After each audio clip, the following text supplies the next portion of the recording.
নমস্কার, আজকে আমরা কচুরি ফুলের বড়া বানাবো।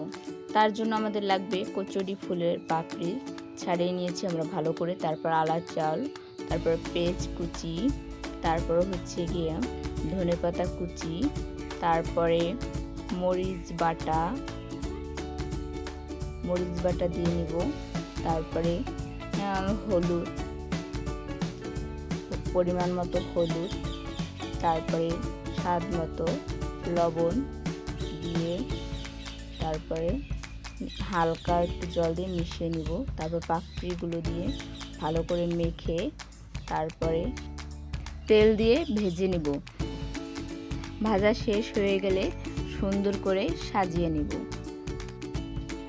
ভিডিওটি ভালো লাগলে লাইক করবেন আর সাবস্ক্রাইব করে আমাদের পাশে থাকবেন। ধন্যবাদ।